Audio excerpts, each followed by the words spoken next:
રાજકોટમાં શિવાજી સેના દ્વારા યોજાયેલા સમૂહ લગ્નમાં છેતરપિંડીનો મુદ્દો એસીપી રાજેશ બારિયાનું નિવેદન સામે આવ્યું છે, જેમાં તેઓએ જણાવ્યું કે 17 એપ્રિલના રોજ એરપોર્ટની સામે ખુલ્લા પ્લોટમાં સમૂહ લગ્ન યોજાયા હતા. સુરેન્દ્રનગરના બે દંપતીઓએ કુવાવડા પોલીસ સ્ટેશન ખાતે ફરિયાદ કરી. આયોજક ઉદ્યોગપતિ પિન્ટુ પટેલ અને વિક્રમ સોરાણી, રોશની પ્રજાપતિ સહિતના લોકો સામે અરજી કરવામાં આવી.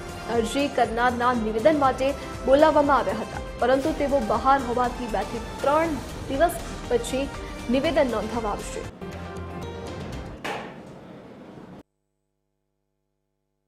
જે પણ કન્યાદાનમાં મળેલી રકમો છે એ ખોટી હોવાનું જણાવ્યું હતું. બંને અરજદારની સેમ જ અરજી છે, જેમાં તેમના આયોજકો છે, જે આયોજકોમાં એમાં વિક્રમ સોરાણી, પિન્ટુ પટેલ, રોશની પ્રજાપતિ, રાહુલભાઈ સીસા, જયંતિભાઈ, પ્રિયંકાબેન વગેરેના વિરુદ્ધ એક અરજી કરેલી છે, જે અરજી એરપોર્ટ પોલીસ સ્ટેશન ખાતે હાલ મળેલ.